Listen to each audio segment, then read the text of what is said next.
ഷാർജയിൽ ജീവനൊടുക്കിയ വിഭജികയുടെ മരണത്തിൽ ദുരൂഹത നീങ്ങുന്നില്ല. ആദ്യ പോസ്റ്റ്മോർട്ടത്തിൽ അവ്യക്തതയുള്ളതായി നിഗമനം.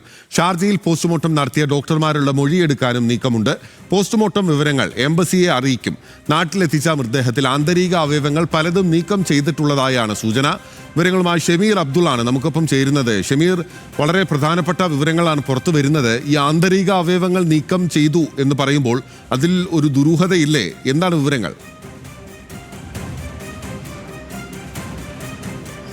ബിനിൽ, കഴിഞ്ഞ ദിവസമാണ് ഇത്തരത്തിൽ വിഭജികയുടെ മൃതദേഹം തിരുവനന്തപുരത്തേക്ക് എത്തിച്ചത്. ഷാർജയിലെ പോസ്റ്റ്മോർട്ടം നടപടികൾക്ക് ശേഷമാണ് ഇത്തരത്തിൽ ഈ പോസ്റ്റ്മോർട്ടം റിപ്പോർട്ട് ഇന്ത്യൻ കോൺസുലേറ്റിന് കൈമാറുകയും കോൺസുലേറ്റിന്റെ അടിസ്ഥാനത്തിൽ ബോഡി ഏറ്റുവാങ്ങി കുടുംബത്തിന് കൈമാറുകയും ചെയ്തു. ഇതിനുശേഷം തിരുവനന്തപുരത്ത് എത്തിച്ച മൃതദേഹം തിരുവനന്തപുരം മെഡിക്കൽ കോളേജ് ആശുപത്രിയിൽ പോസ്റ്റ്മോർട്ടം നടത്തുകയും ചെയ്തു.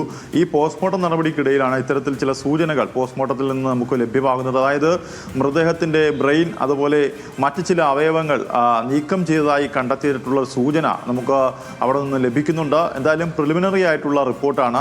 എന്തായാലും ഷാർജയിൽ നടത്തിയ പോസ്റ്റ്മോർട്ടത്തിലായിരിക്കാം ഇത്തരത്തിൽ ഈ അവയവങ്ങൾ നീക്കം ചെയ്തതായിട്ടാണ് ഇപ്പോൾ ഇവിടെ പോസ്റ്റ്മോർട്ടം ചെയ്ത സർജന്മാർ അതിനെ നോക്കി കാണുന്നത്.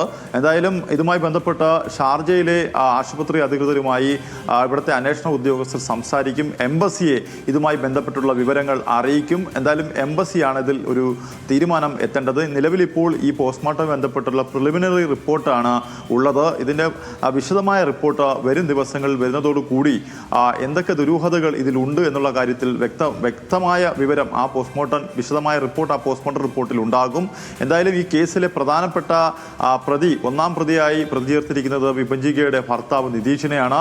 നിതീഷ് ഒന്നാം പ്രതിയും രണ്ടാം പ്രതി നിതീഷിന്റെ പിതാവും മൂന്നാം പ്രതി സഹോദരി എന്നിവരെയും നാട്ടിലേക്ക് വിളിച്ചു വരുത്തി ഇതിൽ പ്രധാനപ്പെട്ട മൊഴി എടുക്കേണ്ടതുണ്ട്.